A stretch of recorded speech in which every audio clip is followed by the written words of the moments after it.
हर खबर पर होगी आपकी पकड़। डाउनलोड कीजिए एबीपी लाइव ऐप।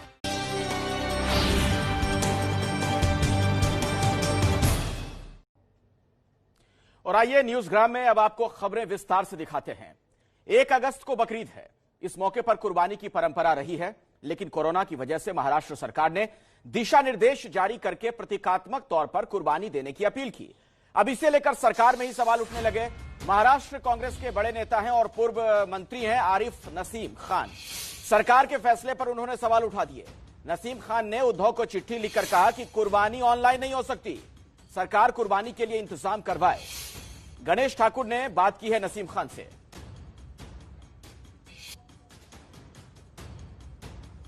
मेरे साथ आरिफ नसीम खान है, राज्य के पूर्व कैबिनेट मंत्री, कांग्रेस के बड़ा नेता, जिन्होंने मुख्यमंत्री को पत्र लिखकर कहा है कि ये सरकार का जो कहना है वो उन्हें मान्य नहीं।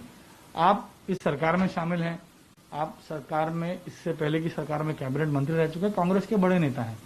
कोरोना की वजह से मुख्यमंत्री कह रहे हैं, लेकिन आप कह रहे हैं ये हम नहीं कर सकेंगे क्योंकि ये एक धार्मिक विषय है। इसके बारे में आपने एक पत्र भी लिखा है। क्या पत्र में लिखा है और क्या कोई जवाब आया? देखिए, जहां तक कोविड-19 का सवाल है, पिछले 4 महीने से सरकार जो निर्णय लेते आ रही है, सभी हिंदू, मुस्लिम, सिख, ईसाई सारे लोग मिलकर पूरी महाराष्ट्र की जनता सरकार को सपोर्ट, सहयोग करते आ रही है। जहां तक धार्मिक स्थल का सवाल है, कोविड पीरियड के अंदर धार्मिक स्थल बंद रहेंगे, लोग घरों में नमाज अदा करें, यहां तक ठीक है। लेकिन जो कुर्बानी देने का एक मसला है, कुर्बानी देने को लेकर जो सरकार की तरफ से एसओपी आई है, गाइडलाइंस आई है, उसमें ये कहा गया है कि आप ऑनलाइन बकरा खरीदें और सिंबॉलिक करें। इस्लाम में कोई भी चीज सिंबॉलिक करने की कहीं भी गुंजाइश नहीं है। कोई भी जो प्रथा है, जो इस्लामी तरीका है और मुसलमान जिसको फॉलो करते हैं, कोई भी इबादत सिंबॉलिक नहीं हो सकती, पहली बात। दूसरी बात, आप कहते हैं कि ऑनलाइन बकरा खरीदना चाहिए, तो ऑनलाइन बकरा कैसे खरीदा जाएगा? क्या सरकार ने कोई व्यवस्था की है? और बकरा जिस पे कुर्बानी दी जाती है, उस जानवर को लेने के पहले उसको देखा जाता है, जांचा जाता है, परखा जाता है और वो सेहतमंद होना चाहिए, बीमार नहीं होना चाहिए। ऐसे बकरे पे ही कुर्बानी हो सकती है। तो ये तमाम सारी चीजों को लेकर महाराष्ट्र के मुसलमानों में, मुस्लिम संगठनों में, धार्मिक गुरुओं में बहुत बड़े पैमाने पर नाराजगी है। मुझे पिछले 4-5 दिनों से पूरे महाराष्ट्र से, विदर्भ, मराठवाड़ा, कोकण, हर जिले से फोन आ रहे हैं कि ये सरकार क्या कर रही है। सरकार का जो ये फैसला और एसओपी जो आई है, कहीं ना कहीं उसमें कोई गलती है। सरकार या तो ये समझ नहीं पाई है इस त्योहार को, और या सरकार में बैठे हुए जो कुछ लोग हैं सरकार को समझा नहीं पाए हैं। सरकार तो कह रही है ना कि कोरोना का काल है, संकट की घड़ी है, अगर बकरा ढूंढने या उनकी कुर्बानी देने लोग आएंगे तो हो सकता है कोरोना का जो संक्रमण है वो फैले, और इसी वजह से तो इस बार जो बकरीद है वो इस तरह मनाए, ऐसा सरकार ने गुजारिश की और उसी तरह की एसओपी निकाले हैं। कोरोना से बचने के लिए और कोरोना किसी को ना हो, ये सभी चाहते हैं। जिसे मैंने पहले कहा कि पिछले 4-5 महीने से हर बात का, हर चीज का ध्यान रखने का काम महाराष्ट्र की जनता और मुंबई की जनता खासतौर पर करती रही है। जहां तक बकरा खरीदी करने का सवाल है, एक जगह पे पहले मंडी लगा करती थी देवनार में। हमने खुद कहा कि देवनार में मंडी आप मत लगवाइए। बॉम्बे में 24 म्युनिसिपल वार्ड हैं, हर म्युनिसिपल वार्ड के अंदर में 2-2, 3-3 म्युनिसिपल मार्केट हैं, वहां पे थोड़े-थोड़े आप रख दीजिए। आर्य मिल कॉलोनी जैसा इतना बड़ा इलाका है जहां पे सैकड़ों स्टेबल हैं, तबेले हैं, वो खाली पड़े हैं, वहां पे व्यवस्था की जा सकती है। तो सोशल डिस्टेंसिंग कायम रखते हुए ये व्यवस्था करने का काम सरकार ने निभाना चाहिए था। जैसे गणेश उत्सव के टाइम पे निर्णय लिया गया कि सोशल डिस्टेंसिंग कायम रखते हुए 20-25 लोगों के बीच में सार्वजनिक गणेश उत्सव मनाने का काम किया जाएगा, पिंडाल बनाने का काम किया जाएगा, तो उसी पीरियड में, उसी धरती पर इस पे को भी करना चाहिए था। मुझे लगता है कहीं ना कहीं सरकार को इसमें जो सूचनाएं लेनी चाहिए थी निर्णय करने के पहले, वो सही तरह से नहीं मिल पाई। इसी खबर पर ज्यादा जानकारी के लिए सीधे मैं आपको लिए चलता हूं गणेश ठाकुर के पास। हमारे सहयोगी हमारे साथ जुड़ चुके हैं। और गणेश, देखिए सवाल यही है, नसीम खान जो भी कहें, लेकिन ऐसा लग रहा है कि इसी बहाने वो राजनीति चमका रहे हैं अपनी। जी बिल्कुल अखिलेश, देखिए इसी के जरिए हम ये कह सकते हैं कि महाराष्ट्र में एक और विवाद, नाराजगी या महागठबंधन सरकार में कहीं ना कहीं फूट जो है वो नजर आती है, या उसको लेकर कहीं ना कहीं एक नया अध्याय शुरू हुआ है। इससे पहले कई बार ऐसी बात हुई कि कांग्रेस, राष्ट्रवादी के नेता हो या शिवसेना के नेता हो, उन्होंने ही अपने पार्टी के बारे में पार्टी या सरकार द्वारा लिए गए निर्णय को लेकर सवाल उठाए। अब ये धार्मिक रंग तो इसको चढ़ा ही है, लेकिन एक कांग्रेस के पूर्व कैबिनेट मंत्री जो ये कहते हैं कि सरकार से गलती हुई है, तो कहीं ना कहीं ये हम निश्चित रूप से कह सकते हैं कि इसी के जरिए सरकार पर निशाना साधा जा रहा है। भले ही एक धार्मिक त्योहार हो, उसको लेकर ही सरकार किस तरह गलती कर रही है, ये बताने के लिए आरिफ नसीम खान सामने आए हैं। और ऐसे में उद्धव ठाकरे के लिए चिंता की बात यह भी है कि सरकार के अंदर के लोग ही सवाल अब खड़े कर रहे हैं। बहुत बहुत शुक्रिया इस जानकारी के लिए गणेश आपका। और अब अगली खबर का हम रुख करेंगे, और खबर अब बाढ़ से जुड़ी हुई है। उत्तर भारत में बाढ़ का कहर लगातार जारी है।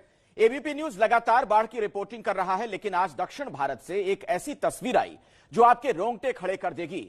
रायचूर में अचानक मौत कुछ लोगों को लील ले गई तो कुछ को छूकर गुजर गई।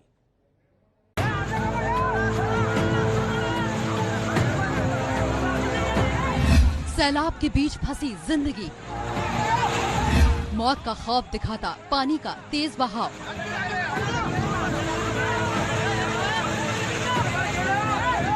सैलाब के बीच जिंदगी बचाने की जिद्दोजहद की तस्वीरें कर्नाटक के रायचूर की हैं, जहां कुछ लोग गुलापल्ली झरने पर मौज मस्ती करने गए थे, लेकिन बारिश के बाद झरने में आया पानी इनके लिए काल बन गया।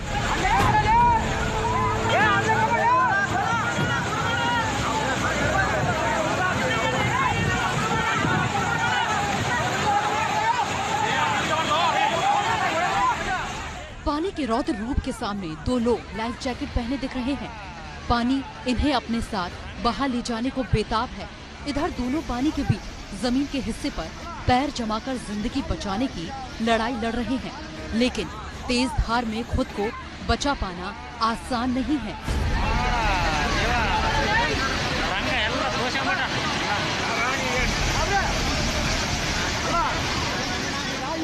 आगे की तरफ पांव टिकाकर बैठे शख्स के हाथ में एक लकड़ी दिख रही है। उस लकड़ी के एक सिरे से रस्सी बंधी हुई है। वीडियो में मौत का खौफ साफ नजर आ रहा है। सिर्फ पानी के बीच फंसे शख्स के चेहरे पर ही खौफ नहीं है, किनारे खड़े होकर लोग उनकी हालत देखकर परेशान हैं।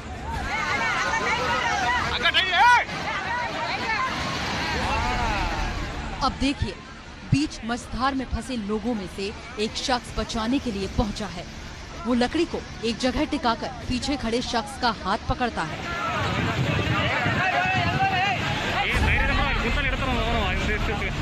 दोनों धीरे धीरे रस्सी के सहारे आगे बढ़ने की कोशिश करते हैं, लेकिन पानी का बहाव उनका रास्ता रोकता नजर आता है। दोनों इस तेज बहाव के बीच थोड़ा ठहरते हैं। वहीं किनारे पर खड़े लोग उन्हें आगे बढ़ने का हौसला देते दिखते हैं। अब देखिए, बीच मझधार में फंसे दोनों लोगों में से एक शख्स बचाने के लिए पहुंचा है। वो लकड़ी को एक जगह टिकाकर पीछे खड़े शख्स का हाथ पकड़ता है। दोनों धीरे धीरे रस्सी के सहारे आगे बढ़ने की कोशिश करते हैं, लेकिन पानी का बहाव उनका रास्ता रोकता नजर आता है।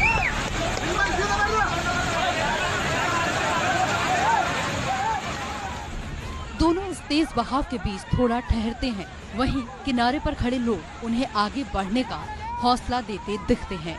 देखिए किस तरह ये पानी की धारा रस्सी के सहारे आगे बढ़ रहे दोनों लोगों को जगह से हिलाने की कोशिश कर रही है।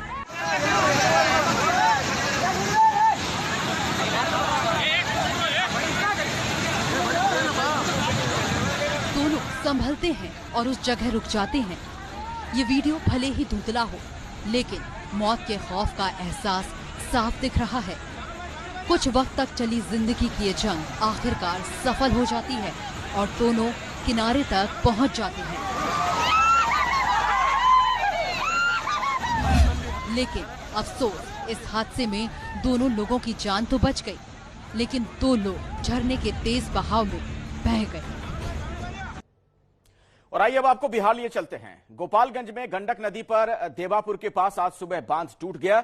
जब लोग गहरी नींद में थे, सुबह हुई तो हजारों लोग पानी में डूबे थे। एबीपी न्यूज संवाददाता पंकज झा भी उसी गांव पहुंचे। आप देखिए, जब अंधेरे में दबे पांव बाढ़ आती है तो क्या होता है।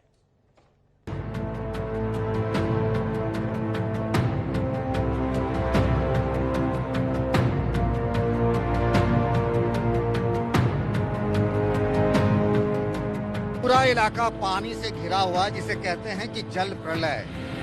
कल शाम तक या फिर कह लें कि कल रात तक इधर कोई पानी नहीं था। बारिश हो रही थी, लेकिन कुछ ही घंटों के बाद गोपालगंज का ये इलाका, देवापुर का जो इलाका है, ये देखिए बस्तियां और गांव किस तरीके से पानी से घिर गए हैं। एनडीआरएफ की टीम पहुंची हुई है। लोगों को जो लोग घर में फंसे हुए हैं उनको निकाल करके सुरक्षित जगहों पर, जो ऊंची जगहों पर जा सकते हैं। ये देखिए कोई घर जो है वो सीढ़ियों तक डूबा हुआ है, कुछ आधा घर डूब गया है। ये जो कोठी टाइप की जगह देख रहे हैं, चीज देख रहे हैं, आमतौर पे गांव के लोग इसमें अनाज रखते हैं, कभी धान कभी गेहूं, इस तरह की, वो सब डूब चुका है। ये देखिए घर की हालत देखिए। कल तक इस घर में लोग रह रहे थे, मवेशी था, चारा काटने वाली मशीन भी साफ दिख रही है, लेकिन अब ये जैसे लगता है ना कि नदी का हिस्सा जैसा हो गया है। ये हालत है इस इलाके में। गंडक नदी उफान पर है और गंडक नदी गोपालगंज के इलाके में तबाही मचा रही है। नेपाल से पानी आया और फिर देखते ही देखते बिहार के इस हिस्से में, गोपालगंज में ये हालात हैं कि हर तरफ पानी और पानी, सिर्फ पानी है। सामने घर है, 2 मंजिली इमारत दिख रही है मुझे, और देखिए पूरे अंदर तक पानी ही पानी है ये। और घर से लोग निकल गए हैं, चोरी ना हो जाए, सुरक्षित रहे घर, इसके लिए ताला यहाँ पर लगा दिया गया है। इधर भी घर पे हैं कुछ लोग, अभी भी बिल्कुल जैसा लगता है नदी का हिस्सा जैसा हो गया है। इधर से पानी बह रही है। इस घर में भी ताला लगा हुआ है। लोग, ये दुकान था, गांव में लोग थे। दिक्कत कुछ नहीं है, सामान वामान है बाहर, ऐसे एक मर्द मानुस रहता है यहाँ पर। हाँ। जैसे रात भर जैसा होगा वैसा कल देखेंगे। अच्छा, तभी आप घर ही में रहे हैं? हमारा भाई है। अच्छा, कब पानी आ गया ये तो पानी सुबह आ गया है, सवेरे के टाइम में। हम लोग तो माल लेकर उधर चल गया। पहले से पता था पानी आ रहा है? हाँ, छड़की टूटा, छड़की टूट कर मेन बांध टूट गया। बांध टूटा है 9:30 बजे करीब में। आज अच्छा। नहीं, शाम को टूटा 9 बजे। वो छड़की टूट गया, उसके बाद वो फिर छड़की टूटने के बाद में 11:30 बजे बांध तोड़ दिया, तो पूरा पानी भर गया। इधर गांव के लोग चले गए? सब चले गए घर उधर। आप यहीं हैं? हम यहाँ पे हैं अपना घर पे। हम भी जाएंगे, अभी है, अभी जब तक हैं तब। तो दुर्भाग्यपूर्ण तो यह है कि पानी हर तरफ है, लेकिन बिहार में सरकार कहीं नजर नहीं आ रही लोगों के बीच। प्रवर्तन निदेशालय ने फेयरमाउंट होटल के मालिक आरके शर्मा को समन जारी कर पूछताछ के लिए बुलाया। गहलोत गुट के विधायक क्या ठहरे हुए हैं। यह समन होटल को यस बैंक से मिले 168 करोड़ रुपए के लोन के सिलसिले में भेजा गया है और आरके शर्मा से पूछताछ भी होगी, यह भी जानकारी निकलकर सामने आ रही है। और इस बीच ये तस्वीर जो आप देख रहे हैं, ये राजभवन के अंदर की तस्वीर है। आप देखिए वहां लॉन में किस तरीके से बैठे हुए हैं। ये गहलोत समर्थक विधायक हैं और लगातार नारेबाजी कर रहे हैं। अब से कुछ देर पहले अशोक गहलोत यहां पहुंचे थे राज्यपाल से मिलने। आइए हम आपको सीधे ओम प्रकाश तिवारी के पास लिए चलते हैं। हमारे सहयोगी हमारे साथ जुड़े हुए हैं। ओम प्रकाश, ये जो ईडी की कार्रवाई हो रही है प्रवर्तन निदेशालय की, उससे जुड़ा क्या अपडेट आपके पास? अखिलेश, मैं आपको बता दूं कि यस बैंक घोटाले के तार अब फेयरमाउंट होटल से जुड़ते नजर आ रहे हैं। ईडी को जांच के दौरान पता चला है कि 168 करोड़ रुपए का लोन फेयरमाउंट होटल को दिया गया था। ये फेयरमाउंट होटल को फिर से उसका निर्माण करने के लिए दिया गया था। अब ईडी ये जानना चाहता है कि जो लोन 168 करोड़ रुपए का दिया गया था, उसके लिए क्या क्या गारंटियां रतनकांत शर्मा ने बैंक के पास रखवाई थी। सबसे महत्वपूर्ण बात यह है कि इस बैंक के जो एक्स प्रमोटर हैं, वो ईडी के दायरे में आ चुके हैं। उनकी पीएमएलए के तहत गिरफ्तारी हो चुकी है और ये आरोप है कि जितने भी बड़े लोन दिए गए थे उसमें उसके बदले उन्हें रिश्वत भी मिली थी। इसी एंगल के तहत ईडी ने अब रतनकांत शर्मा को नोटिस जारी किया है। अगर रतनकांत शर्मा सोमवार को मुंबई ईडी ऑफिस में पहुंचते हैं तो वहां उनसे इस घोटाले को लेकर पूछताछ होगी। ओम प्रकाश, तो राजस्थान की सियासत में न सिर्फ नेताओं के बीच मुकाबला है, बल्कि तमाम जो एजेंसियां हैं वो भी ऐसा लग रहा है कूद पड़ी हैं। बहुत बहुत शुक्रिया ओम प्रकाश इस जानकारी के लिए। ना तो दोस्त ने दोस्ती निभाई और ना पुलिस ने अपना फर्ज। कानपुर में संजीत हत्याकांड ने पुलिस के कामकाज के तरीकों पर गंभीर सवाल खड़े किए हैं। अब पुलिस के बड़े अफसरों पर गाज गिरी है। और इस बात की जांच हो रही है कि क्या अपहरणकर्ताओं को पुलिस ने पैसे दिलवाए और पीड़ित की वो जान तक नहीं बचा सकी।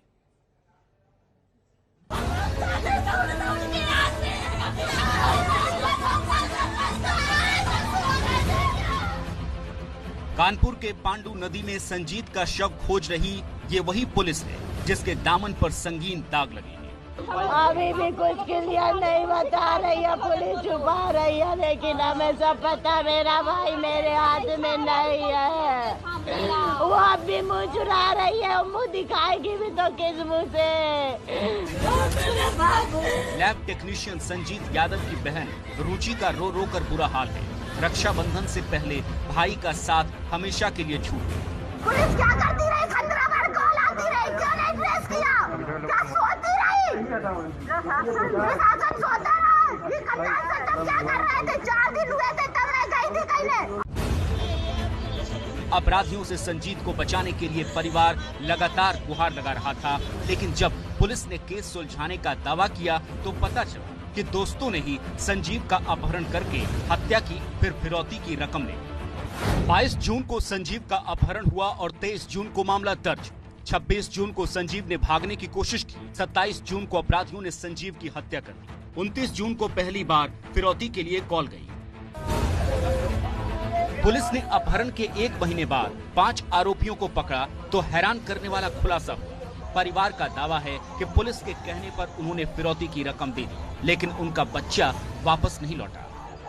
मैडम ने कहा वो बैग हमारा रहेगा, पैसे आपके रहेंगे। हमने कहा ठीक है। पुलिस से शिकायत है, पैसे भी मेरे दिलवा दिए और मेरे भाई को भी नहीं मिलाया। पुलिस ये कह रही थी कि पैसे तो हम हासिल कर लेंगे, पहले आपका बच्चा मिल जाए। हमने मैडम से कहा था मैडम वहाँ की लोकेशन मिल जाएगी, चिप लगवा दीजिए, मेरी किसी ने नहीं सुनी। संजीव की बहन ने जिस आईपीएस अधिकारी अपर्णा गुप्ता पर संगीन आरोप लगाए हैं, पुलिस अब बोल रही है कि हम तो जांच करेंगे। अभी तक की हमारी विवेचना के अनुसार कोई पैसा नहीं दिया गया है। तो हाईवे से फेंका गया है, जब तक हम लोग घूम के नीचे जाएंगे उसमें 1.5-2 किलोमीटर का रास्ता है। परिवार का सीधा आरोप है कि आरोपियों के बारे में बताने के बावजूद पूछताछ नहीं हुई। एएसपी अपर्णा गुप्ता को अपराधियों को पैसे देने की बात बताई, लेकिन उन्होंने दबाव डालकर बयान ले लिया कि बैग में पैसे खाली थे। परिवार के दावे पर मुहर लगाती आईपीएस अधिकारी अपर्णा गुप्ता का ये कबूलनामा सुनिए। जब बैग फेंका गया तो पुलिस को तो गई होगी। अरे वो हाईवे से फेंका गया है, जब तक हम लोग घूम के नीचे जाएंगे उसमें 1.5-2 किलोमीटर का रास्ता है, जहाँ से आप घूम के जाओगे नीचे और तब जाके आप देखोगे वो नीचे कोई खड़ा होगा, वो लेके अपना चंपत हो गया। यानी अपराधियों को पैसे देने की बात पुलिस भी मान रही है। एबीपी न्यूज को फिरौती देते वक्त अपराधियों से हुई बातचीत का एक ऑडियो भी मिला, जिसमें बैग फेंके जाने की बात कही जा रही है। बैग कस के बैग फेंको उधर नीचे की तरफ। किधर लाइन के ऊपर फेंके जाए? नीचे। अच्छा नीचे फेंके। हाँ, कस के फेंको कि नीचे आ जाए एकदम। अब सवालों के घेरे में पुलिस है। फिलहाल योगी सरकार ने एएसपी अपर्णा गुप्ता समेत 4 अफसरों को सस्पेंड कर फिरौती की रकम देने के मामले की जांच शुरू करवा दी है। लेकिन सवाल ये है कि पुलिस के काम करने का ये कौन सा तरीका है जिसमें फिरौती की रकम भी दिलवा दी जाए और अपराधी भी न पकड़े जाए। और इसी खबर पर अधिक जानकारी के साथ कानपुर से हमारे साथ संजय त्रिपाठी हमारे सहयोगी जुड़ चुके हैं। सीधे मैं उन्हीं के पास आपको लिए चलता हूं। और संजय, देखिए सवाल यही है कि पुलिस ने कार्रवाई तो नहीं की, पुलिस पर यह आरोप है। आरोप ये भी लग रहे हैं कि फिरौती की जो रकम पहुंची किडनैपर्स तक, उसमें भी पुलिस की संदिग्ध भूमिका। बिल्कुल अखिलेश, पूरा फिल्मी ड्रामा चलता रहा। पुलिस को जिस तरह एक्शन लेना चाहिए वैसा कुछ भी नहीं किया गया। बेहद अनप्रोफेशनल रवैया पूरे इस घटनाक्रम में पुलिस का रहा है। और मैं आपको बताऊं कि 22 जुलाई की देर रात जब संजीत यादव का किडनैपिंग होती है, उस वक्त वो अपने घर लौट रहा होता अस्पताल से, और 29 जुलाई को पहला फोन आता है। उसके बाद 26 फोन आते हैं एक के बाद एक, जो हमें उनके परिवार वालों ने बताया कि एक ही नंबर से लगातार 26 फोन आते हैं। ऐसे में हैरानी की बात है कि पुलिस को ट्रेस करना चाहिए कि ये नंबर कहाँ एक्टिव है, इसकी लोकेशन क्या है, किस टावर आईडी से इसको सिग्नल मिल रहा है। तो इस तरह के किसी पहलू पर काम नहीं किया गया। काम किया गया तो फिल्मी तरीके से जो 30 लाख रुपए दिला करके और फिर अपराधियों को पकड़ने का जो नौटंकी करनी थी वो पुलिस ने की। और मैं आपको सबसे पहले वो जगह दिखाता हूँ अखिलेश, ये जो ठीक आप पीछे मेरे पुल देख रहे हैं, यही 13 जुलाई को तय हुआ था जब बदमाशों ने फोन किया कि 13 जुलाई को आप 30 लाख रुपए की रकम से भरा हुआ बैग देंगे, दोपहर में अचलगंज उन्नाव में उनको बुलाया गया और उसके बाद 8 घंटे तक उनको इधर उधर घुमाते रहे बदमाश और आखिर में रात लगभग 8:30 बजे के आसपास इस पुल पर खड़ा किया गया और कहा गया कि बैग को ऊपर से नीचे क्रॉसिंग पर फेंक दो। आप नीचे देख सकते हैं कि रेलवे पटरी है। पुलिस ने उस बैग में किसी तरह की कोई जीपीएस टेक्नोलॉजी नहीं लगाई थी, एक साधारण सा मोबाइल फोन रख दिया था और इतनी ऊंचाई से गिरने के बाद मोबाइल फोन और उत्तर टूट प्रदेश जाता पुलिस है। की पूरी कार्यप्रणाली सवालों के घेरे में। बहुत बहुत शुक्रिया इस जानकारी के लिए संजय आपका। अब अगली खबर का हम रुख कर लेते हैं। कानपुर के कुख्यात बदमाश विकास दुबे एनकाउंटर के बाद पहली बार उसकी पत्नी ऋचा दुबे ने एबीपी न्यूज से बात की। ऋचा का दावा है कि उसने विकास दुबे को रोकने की कोशिश की, लेकिन वो अपराध के रास्ते पर बढ़ता चला गया। विकास दुबे अपने गुनाहों की सजा पा चुके हैं, लेकिन उनके पीछे उनका भरा पूरा परिवार है। उनकी पत्नी ऋचा दुबे और 2 बच्चे हैं। ऋचा दुबे इस वक्त हमारे साथ में है, उनसे बात करेंगे। सबसे पहला सवाल मैं आपसे ये पूछूंगा, विकास से कैसे परिचय हुआ था, आप कब से जानती थी? विकास मेरे बड़े भाई के दोस्त थे, राजू नाम है मेरा भाई का, एमपी में रहते हैं वो। और ऐसे ही घर में उनका आना जाना हुआ, वो फ्रेंडशिप थी और घर में घुल मिल गए। उनकी फैमिली भी आती थी, हम लोग की भी फैमिली आया जाया करती थी। ऐसे ही बस हम लोगों को ऐसा लगा कि हम लोग अब इस रिश्ते को आगे बढ़ा सकते हैं। शादी कर ली हम लोगों ने, कोर्ट मैरिज। उस वक्त कोई विकास के नाम कोई अपराध दर्ज था? क्योंकि ऐसा बताते हैं कि 19 साल की उम्र में विकास ने पहली हत्या की थी। इसकी तो मुझे कोई जानकारी नहीं थी, क्योंकि जब मेरी खुद शादी हुई थी मैं 15 या 16 साल की थी। तो इतनी मुझे खुद भी अकल नहीं थी। मैं विकास से काफी उम्र में कम हूँ। उनका और मेरा कम से कम 12 से 13 साल की उम्र का डिफरेंस है। तो मुझे ऐसी कोई जानकारी नहीं थी। मैं 3 साल ही उनके साथ रही, बाकी तो मैं हमेशा 7 साल कानपुर में रही, फिर 14 साल से मैं यहाँ हूँ। अच्छा, उस दिन क्या हुआ था 2 जुलाई की देर रात में जब बिकरू कांड हुआ था, तो आपको भी जानकारी आई होगी, क्या पता चला? मुझे तो उन्होंने खुद ही कॉल किया था रात 2 बजे के करीब कि सोनू मेरा विकरू में झगड़ा हो गया है और तुम बच्चों को लेके निकल जाओ। यहाँ पर एक कॉम्प्लेक्स था आप फिनिक्स मॉल के पीछे, और वहीं मैं रात में चुपचाप अपने बच्चों के साथ लेके लेटती थी और दिन भर बस ऐसे ही घूमा फिरा टहला करती थी। बस वो 7 दिन इतने भयावह थे मेरी जिंदगी के कि बस आप लोग जब बार बार पूछते हो ना तो वो कुरेदते हो, तो हमको बड़ा दुख फील होता है। उस 7 दिन के बाद ही विकास का एनकाउंटर हो गया था। क्या लगता है विकास को उनके गुनाहों की सजा मिली?